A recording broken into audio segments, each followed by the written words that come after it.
I'm Alan Thorpe. And I'm David Rogers, and together we host the WeatherPod.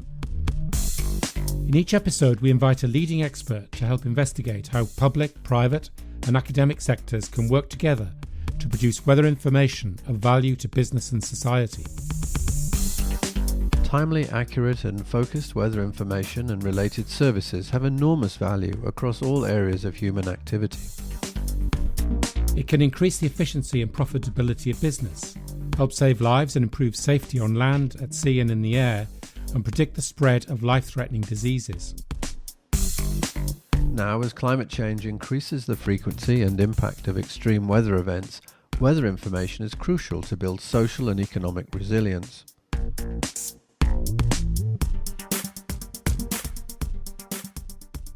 In this episode of the WeatherPod, we've invited David Stephenson of Exeter University into the studio. David is Professor of Statistical Climatology at Exeter, where he is also Head of Statistical Science and the founder and director of the Exeter Climate Systems Research Centre.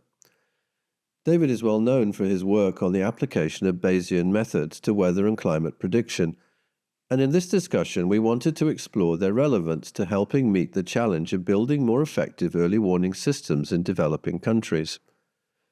By this we mean warning systems that are more relevant to the needs of particular types of end user whose activities are disrupted by particular types of weather event. Currently, National Weather Services generally issue one warning to everybody. These are generic warnings that are intended to apply universally and not to particular categories of end user. Central to David's work on the application of Bayesian methods is the so-called loss function, which simply put describes the consequences of all the decisions you can make, which in turn can help you put a price on false alarms, where you've taken protective action, or misses where you've taken no action at all. Put another way, the loss function puts a price on the consequences of your decisions, and this price can be a positive benefit or a negative loss. Now, if we're to maximize the value of weather intelligence for decision makers in business, government, and society, then it's crucial that the end users of weather intelligence know their loss functions. That is, they understand the consequences of their own actions or inactions, as well as those they depend on, for example, their supply chains. Only then can weather intelligence have any real value in helping guide end users' decision-making. Coming back to the warnings that are issued by National Weather Services, if the chief reason they issue warnings about the weather is to help us make better decisions, then how might the National Weather Services issue warnings, or indeed advisories, about the impact of that weather that better target specific types of end user?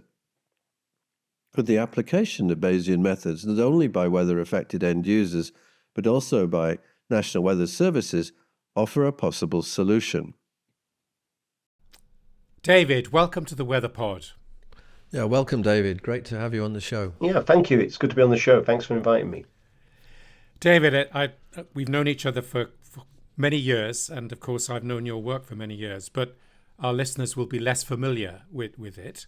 Let me just say a few things about your background. You've built a great career at the intersection of statistics and climate science, working at many institutions ranging from Princeton to Météo France to University of Reading, the University of Exeter, and probably other places as well.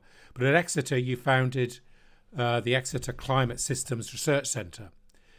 Could you tell us a bit about your sort of personal journey into this field, and in particular how you got into the area of statistics or the statistical side of meteorology? Yeah, sure. Well, I'd sort of been exposed to statistical reasoning and the power of it when I was doing my PhD, and that was in theoretical particle physics at Edinburgh. Many of the ideas there were from, like the Higgs mechanisms, come from statistical mechanics. So I did quite a lot of study of that in my PhD. And then I switched to climate research after my PhD, and for quite a few years realized I was doing quite a lot of statistics without actually really knowing what I was doing. And it's a bit like a lot of climate scientists are in that boat, I think. They do quite a lot of statistics without being formally trained in it. And one example, I was using a statistical atmosphere model for doing seasonal forecasts, and I didn't really know the mathematics behind the statistical model. So that got me starting to learn about statistics. So in about 1995, I decided I needed to learn more about statistics, and I've been doing that ever since. And I really enjoy it because I like seeing how I find it always amazing how effective mathematics can be in trying to give you insight into a process. So especially if it's a sort of even a few very simple equations, but suddenly you get a lot of insight. So I always find that very rewarding. So that's my kind of journey. Do you think that's very interesting? Do you think that we're teaching students sufficiently about statistical background? Um, there's still a gap in the climate science area. There's a gap in science in general that scientists usually Okay. use data, but are actually not very well trained in statistics a lot of the time.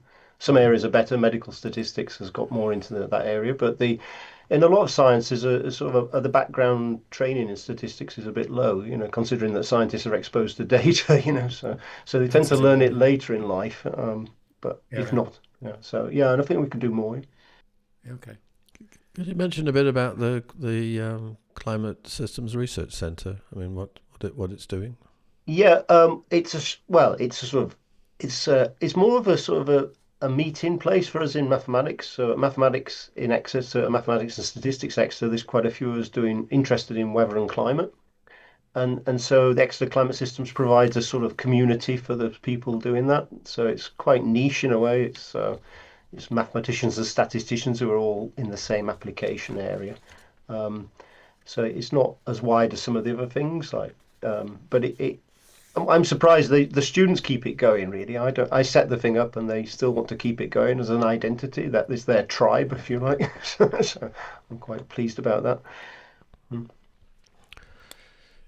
So, what we're really interested in talking to you about is the paper that you co-authored and published in the Proceedings of the Royal Society in 2016 that proposed using Bayesian decision theory as a formal framework for issuing natural hazard warnings. And the paper it opens with this rather striking observation that most operational warning systems around the world are what you called heuristic, not formally or transparently defined. And I'm curious, why has the meteorological community been so slow to move to a more rigorous decision theoretic basis, given that the mathematical tools have been available for a long time? I think the main reason for this is ignorance, basically. Scientists and mathematicians generally don't get exposed to any decision theory during their training, during their degree training. I certainly hadn't seen any decision theory until we started doing this work on this. So I'd probably more statistics than most people at that point, but still hadn't seen decision theory. So it doesn't appear on undergraduate syllabuses very much. We don't teach it in our maths degree, for instance, at Exeter. And scientists don't get it at all. So it's not surprising they don't use it because they don't know about it really. Yeah. Okay. I think it would be good for our listeners and for me if you could just give us a brief overview of what exactly does the term Bayesian decision theory actually involve. Yeah.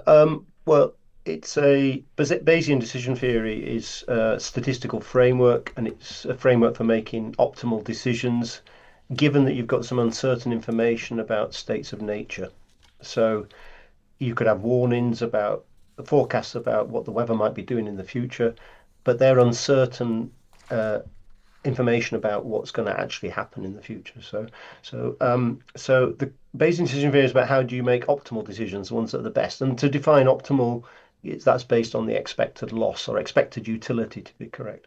So losses depend on the decisions that people make and the states of nature. So um, if I make a decision to protect myself against a weather event, and then the question of whether that thing actually occurs in the future. So the loss doesn't depend on the forecast; it depends on the decision and the state of nature.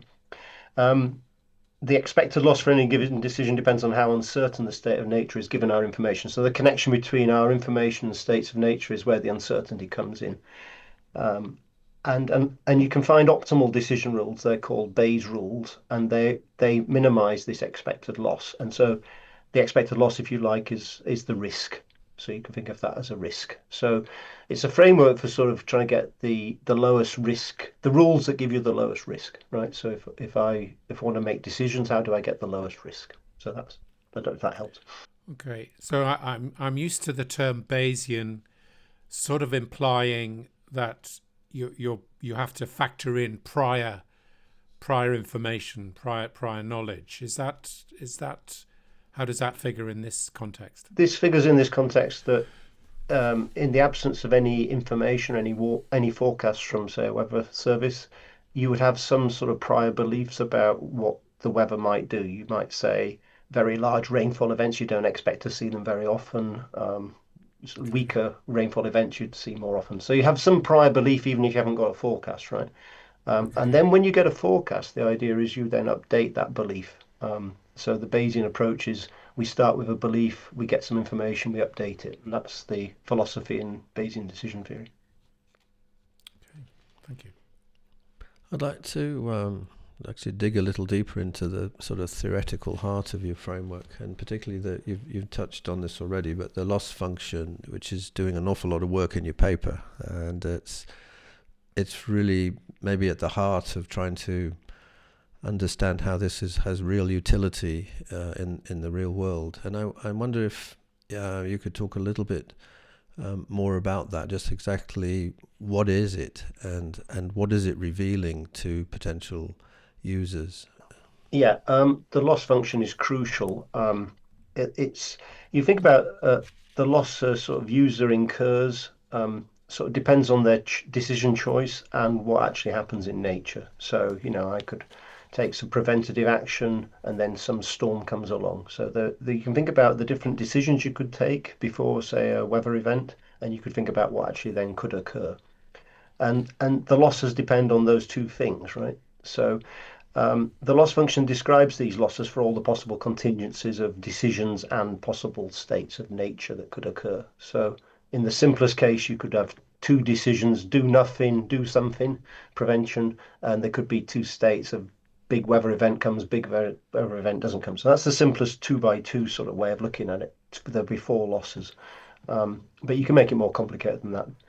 Um, so, simply put, the loss function describes the consequences of all the possible decisions. Yeah, and it it helps you to quantify the expense of false alarms and misses. So, for instance, if you've started made a decision to protect yourself against some weather event and then it doesn't happen, that's a false alarm, and that will cost some money. A miss is you haven't taken any preventative action, then something horrible happens in the future. You'll have a loss from that. So the loss function allows you to quantify these things. How much it would cost for those different contingencies. Um, and yeah, so basically it tells you all the different options that we'd get. So it gives you the damage from your decisions, really. Okay. So you've talked. So loss is a negative. Obviously, you're losing things, but presumably there's an opposite side of what you're gaining from having the weather information that you're going to use. Yes, you could.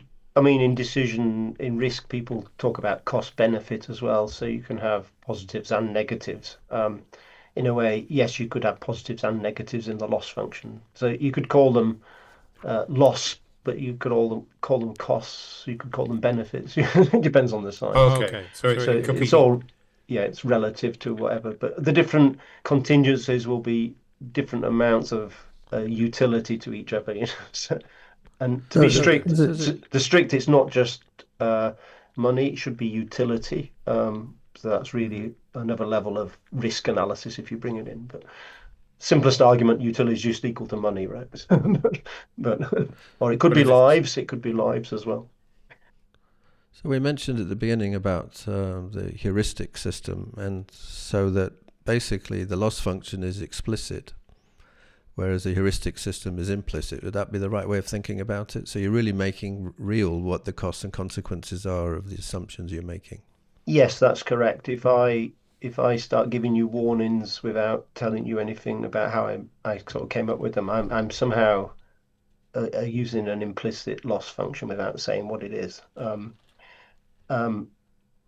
you can also look at the loss function as a way of modifying the user's sort of prior beliefs about the states of nature. So there's an equivalence between the loss function and your prior beliefs. And in Bayesian statistics, all the uncertainty is subjective. Everybody's uncertainty is different and depends on their actual prior beliefs. So to a true Bayesian, you should actually be very transparent about what your true beliefs are and what you should be. So as a Bayesian, you should state what your loss function is. Yeah. I So, just I mean, wanted to, underlying what we're talking about is, probabilistic forecasting, right? I mean, we need to have a probabilistic system for this to make sense. And one thing that struck me from your 2016 paper is that we didn't really have that much access, certainly not universal access, to ensemble predictions. Now that's changed, and maybe this is why this is now the right time to be talking about it. Now that ECMWF has made its entire catalogue available to pretty much everybody in the WMO community, does that shift in access to ensembles, the 50-member ensemble from ECMWF, for example, put this decision theoretic approach back on the table? Yes, I think that definitely helps having access to the actual raw ensemble forecast data, and it does allow member states to make their own decision theoretic ways of making warnings. But that's also provided they have access to a large enough sample of previous forecasts and their associated observations. So it wouldn't just be having the most recent ensemble forecast. You'd want to have a back catalogue of all the previous. So that could get a very large data volume of storing all the previous ensemble forecasts and observations. But you'd want that as well. Yeah. and I'm just going to follow up actually again on the concept of utility and loss, because it strikes me that many decision makers that are in society are sensitive to the weather, but actually they will benefit. The concept of loss is not there. It's a matter of how can they maximize the benefit of weather intelligence that they can utilize and perhaps they're not using now. So, for example, in a supply chain of a a production of something that people might buy, food or clothing or anything, then weather, it tends to be weather sensitive. So am I right in trying to push you towards saying that the word loss can also definitely mean benefit if that's applicable to your business? Yes. Yeah. I mean, yeah, sounds like a negative thing, the loss, but no, it could be any sort of a monetary or any utility value you can put on something. So it could be positive or negative. Yeah. So Okay. benefit is a positive utility, increase in utility, and a loss is a decrease of utility. But yeah, Okay, it can good. be either way. Sorry. So they don't get too hung up on the negative. I think of more of extreme weather warning systems because that's what I've worked most with. But yeah, it can be a very positive thing as well. Yeah. This is something that we come back to on the WeatherPod quite a bit, that weather information is often thought about as to do with extreme danger and but actually for the economy, weather information, weather intelligence is actually very helpful to help, as I say, things like supply chains or better decisions on insurance costings, or there's a whole range of things that there actually are economic benefit to society. So that's the only reason I sort of raised this. Yeah, and you've got to be careful. Sometimes if you have an extreme warning, sometimes it can spoil things that would have been positive benefit. A few years ago, I think there was holiday makers at a bank holiday weekend didn't go because they'd got a warning that it was going to be bad weather, and Yeah. that would have that. I mean, that was a positive thing for the actual, people, the users. We're going to make money out of people going on holidays. Yeah, So, uh, absolutely. So let me just sort of, it links a bit to what I want to ask you next, which is there's a sort of important asymmetry in the decision making system.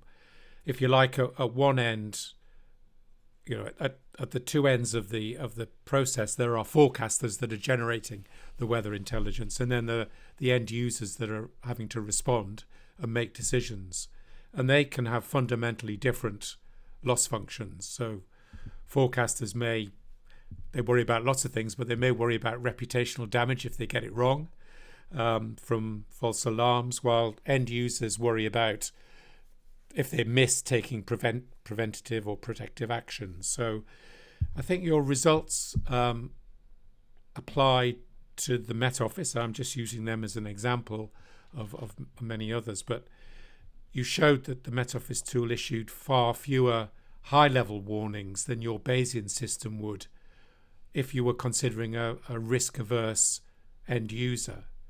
So what I was wondering, what are the practical consequences of that gap, and how should warning agencies navigate it? Yeah, well, I think the key concept is to go back to why warnings are being made, and they're basically being made to help users make better decisions, right? That's Yeah, as far as I understand it. yeah, And so absolutely. it's ultimately the decision makers' loss function that really matter, because they're the ones that are going to get the losses, right?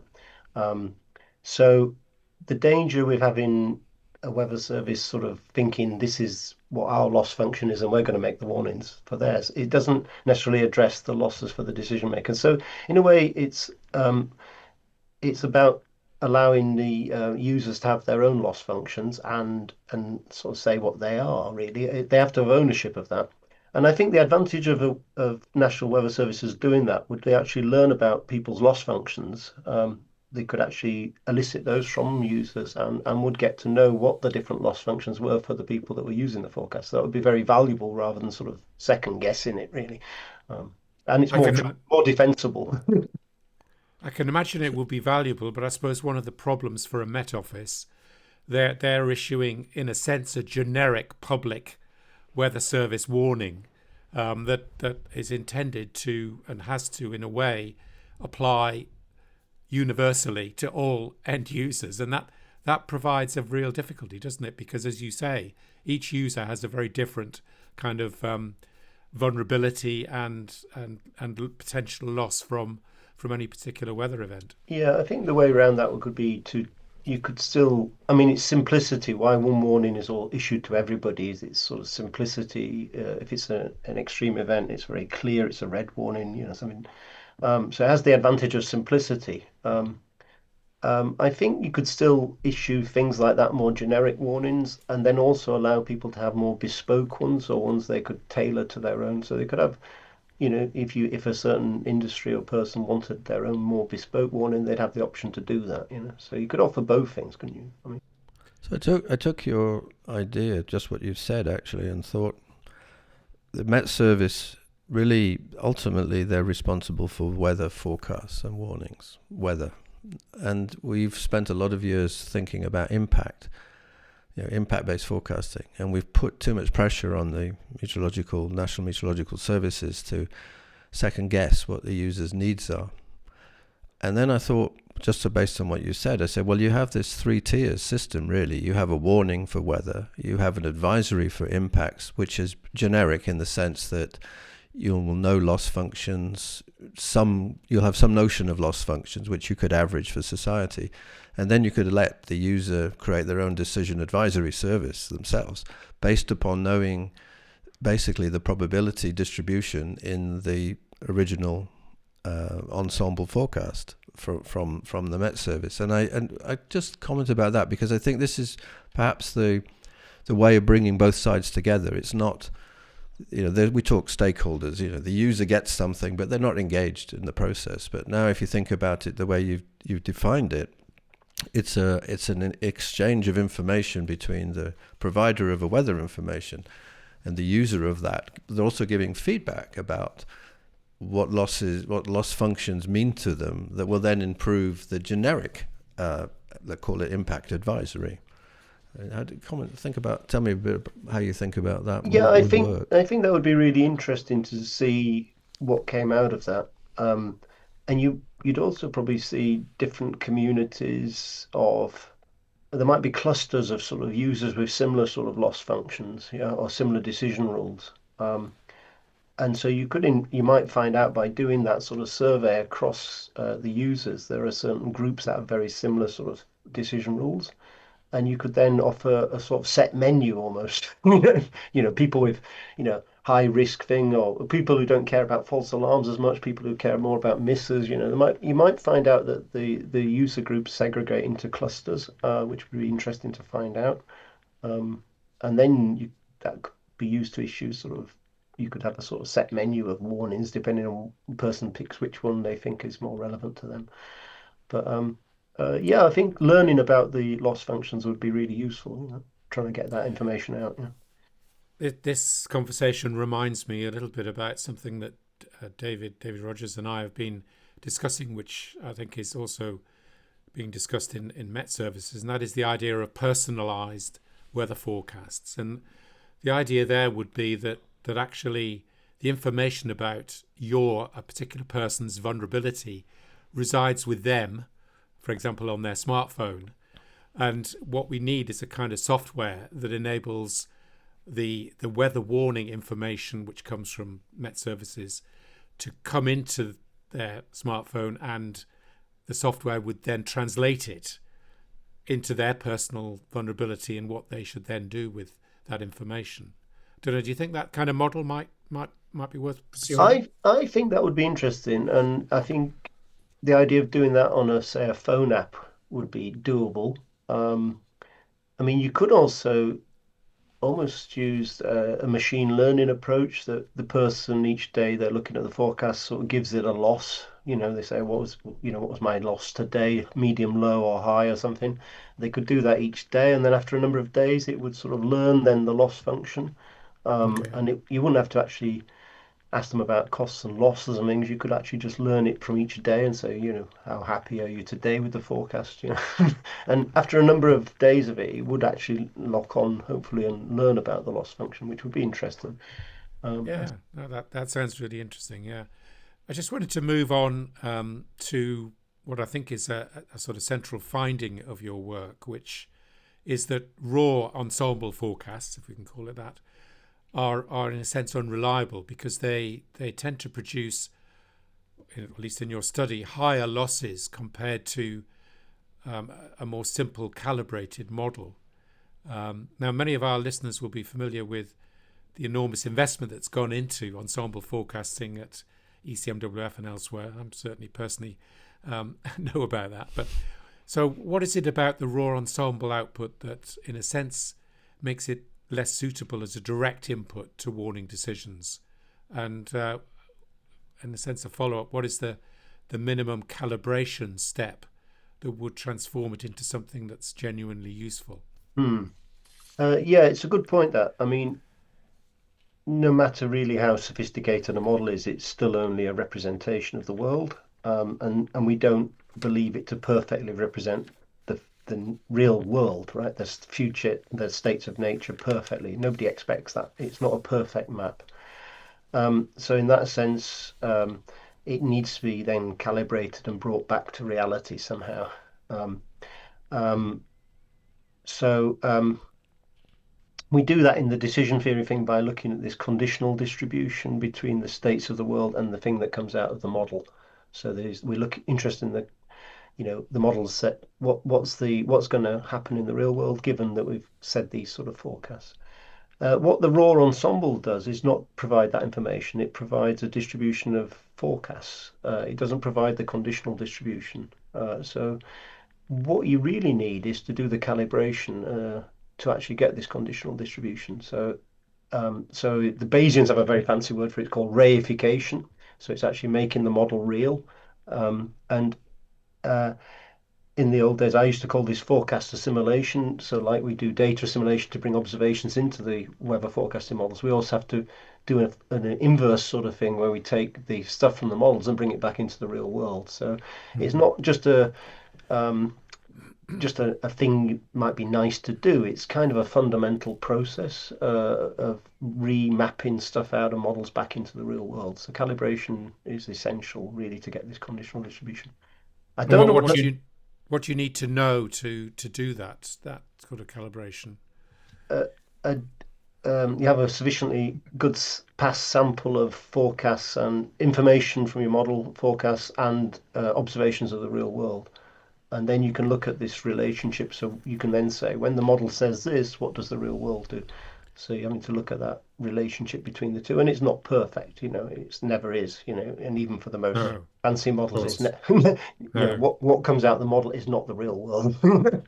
for So, But if sure. you And take if you take that, but you're taking that idea, so in a sense, the prior is your climatology, however you've generated it. In a sense, it's the climatology of the forecast or your climatology of data, but it's a long record of which you are then adjusting your.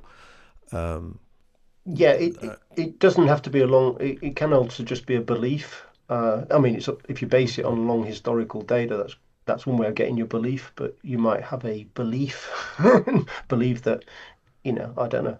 Yeah, but it's a belief about the states before you've looked at the information from the forecast. Yeah. It kind of, sorry, Alan, I know, but it comes into our next question actually, because Yes. we're talking about what we've been doing, which is looking at AI with many different guests on the WeatherPod, and the how it's transforming weather forecasting from post processing downscaling to actually generating AI generated forecasts. But one of the things we've been exploring is that the systems that are trained on reanalysis, so historical data, climatology, and they tend to regress the models, and the AI models tend to regress towards climatology at the extremes, and that's where we actually have the need for more precision, because those are extremes and they're not captured in the climatology. So we're kind of missing the tails of the distribution. We lose the information in the tails of distribution because it's not there,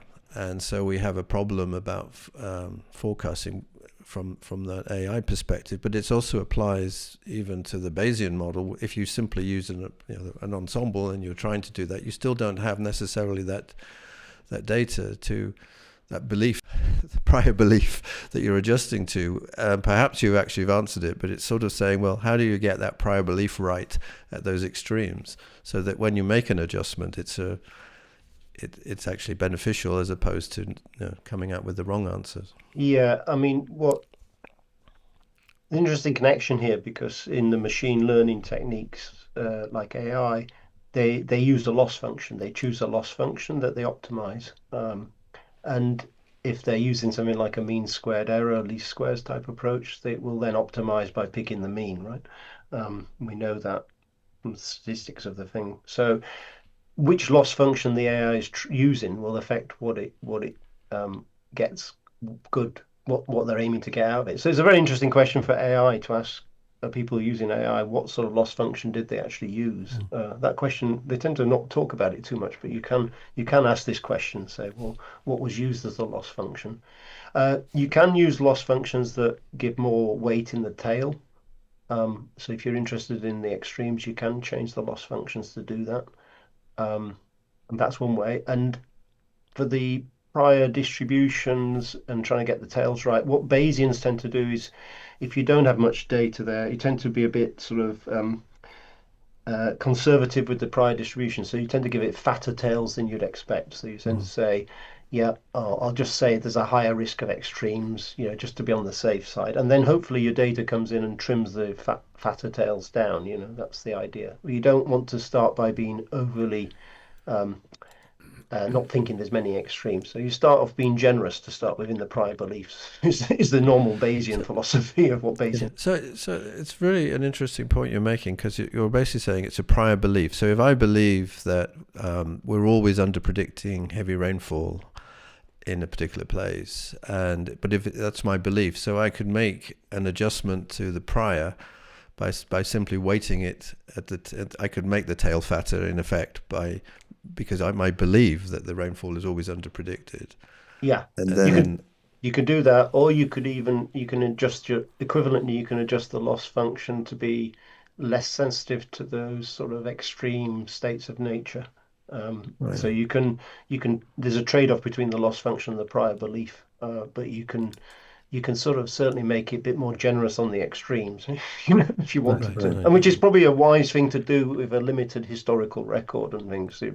It's kind of, when you're doing Bayesian statistics, the problem is what is the prior, and it's kind of better to be say there's more uncertainty than go on the large side for uncertainty on that one. Mhm. So it's a bit better than being very precise about things when you're not sure. I think we're touching on a very interesting and important topic here about machine learning and AI, and it as you say, David, it's very much important to know what metric is used when the design of the neural network, the training phase, is which metric is used, and in a sense, it's a loss function clearly as well. And from what you've just been talking about, it strikes me that the problem is that we want to have a multifactorial loss function because we want both the extreme tails to be appropriate. We want the mean to be right. We want lots of properties of the ensemble probabilistic forecast. And I start from a position of being a bit skeptical that it's possible to have all of those things at the same time. So is there a trade-off here? If you have a loss function that's benefiting the tails, presumably you lose something as a consequence about some other attribute of the forecast. You can do, but there's a thing called multi-objective optimization. So you're trying to optimize multiple things at the same time, say getting the mean right and getting the extremes right. What you can then look at is there a way of optimizing both at the same time? And you get into this thing called Pareto boundaries and Pareto efficiency. That hasn't been very much used in the meteorological world from what I've seen, but it's used in economics and various areas to multi-objective optimization. Um, Okay. so that would be an interesting area, and also could be used for people with different loss functions. And say I've got two different users who've got different loss functions. How would I optimize for both of these people somehow? And that would you'd get into the Pareto sort of problem, which there's a Okay. lot of theory on that and ways of doing it. Sometimes the Pareto thing the boundary doesn't exist, and you can't optimize both things together. But sometimes it does exist. So, Okay. so yeah, the answer is yes and no.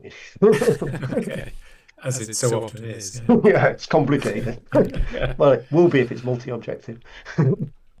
Okay. I think, David, we'd like to just gaze into the WeatherPod crystal ball at this stage and about the future. And, if you could change one thing about how the meteorological community approaches the problem of issuing warnings, whether in terms of the science or institutionally or culturally, what would it be? And where do you see this field that we've been talking about going in, say, the next 10 years?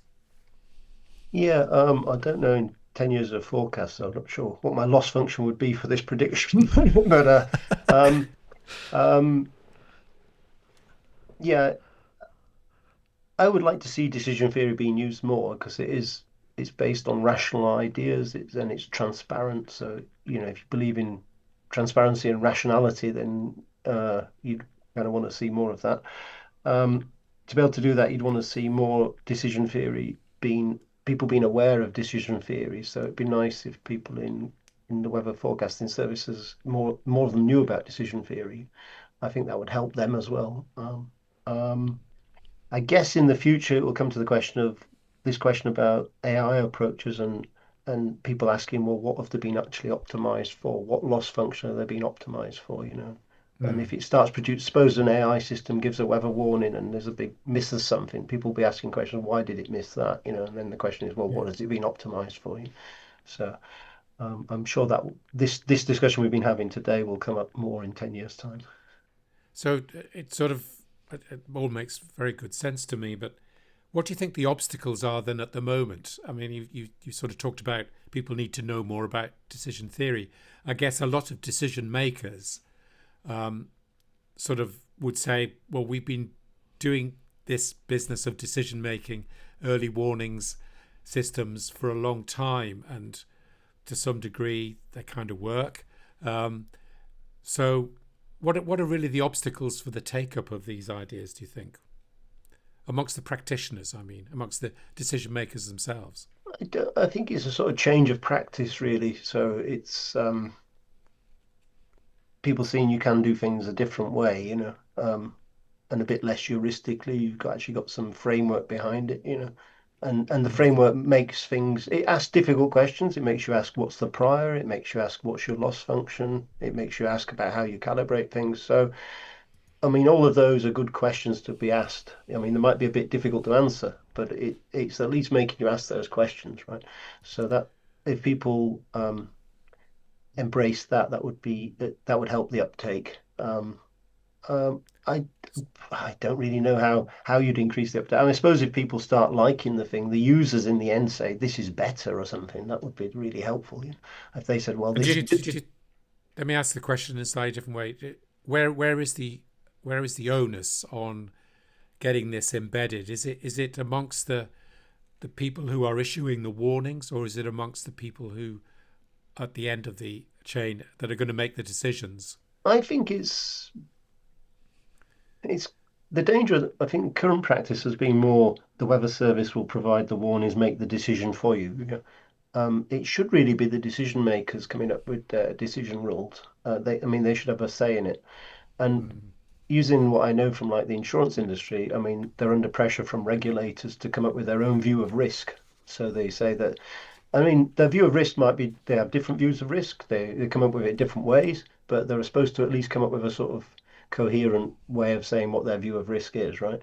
Mm. And so if you went to a user now and said, well, what's your view of risk from weather warnings? And they said, oh, well, I just believe whatever I'm told by the weather service. That's not really a very uh, defensible view of risk, right? So I don't Mm. know. I mean, the insurance sector is very regulated, so that helps, But I guess that sort of pressure to say, well, where did you come up with this view of it? Why are you using that warning, right?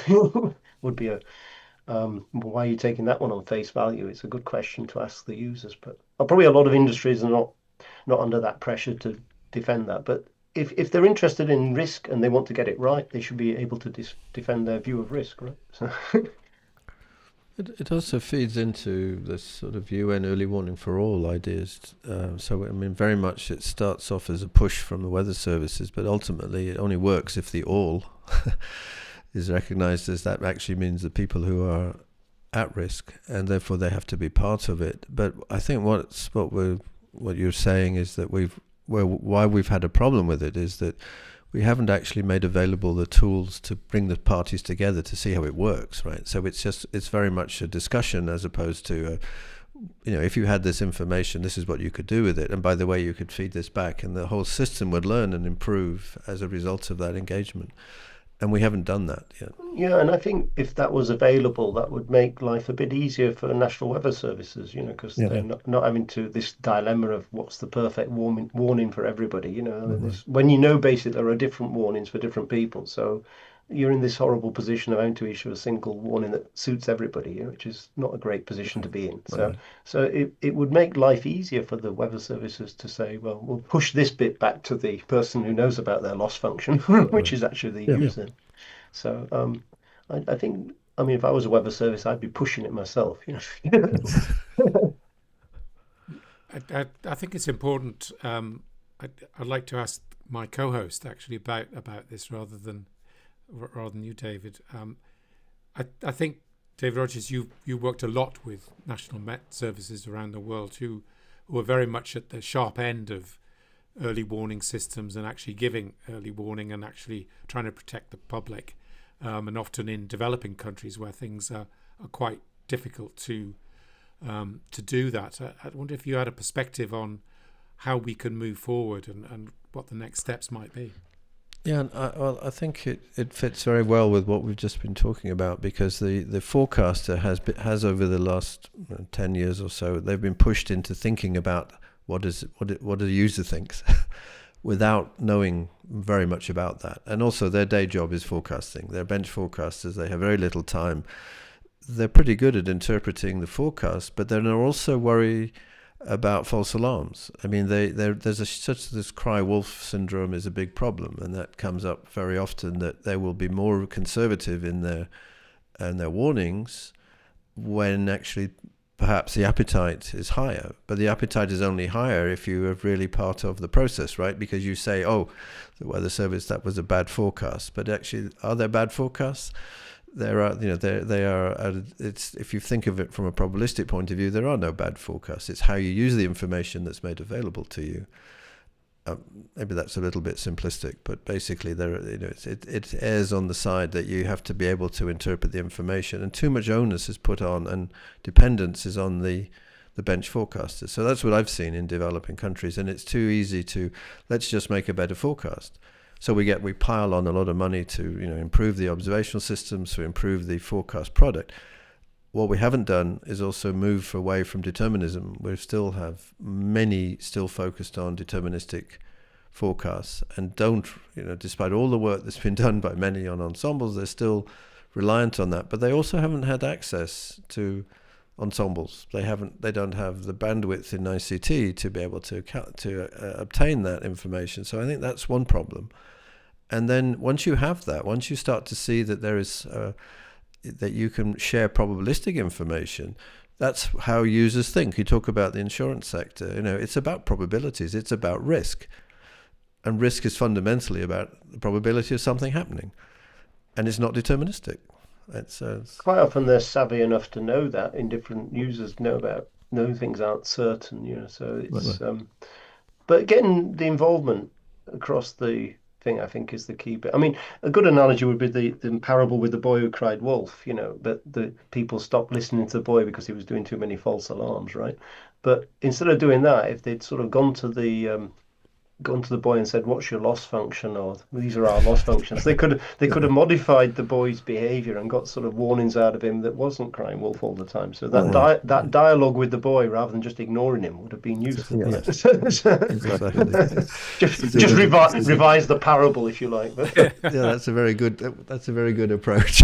But if you don't really want the user saying, "Oh, that was a rubbish warning, I'm not going to use the system again," right? So that's not really a great outcome. So you want good uptake, right, on these things. So the dialogue, I think, is, and it might be a bit uncomfortable for users to sort of work out their loss functions. There might be good ways of eliciting it. Like I said, you could elicit it over a period of time and just said to people how much value each day you've got out of this thing, and then they don't have to actually write down the loss function themselves or anything. Well, David, it's been great to have you on the WeatherPod today. So many thanks for joining us. I certainly found it an incredibly thought-provoking conversation.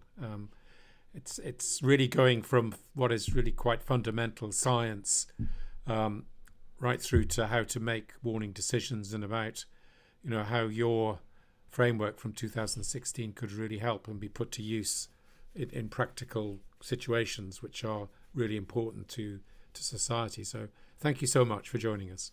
Thanks, David. Thank you very much. And I think I look forward to us trying to revisit 2016 and your theory and actually applying it in the field. I think it's enormously valuable, and your perspective has been brilliant, so it's super helpful. Thank you very much. I would love to discuss that more with you. It's been really good today, the discussion, and it'd be really nice seeing this thing being applied more and stuff. So I'd be very happy to carry on more discussions.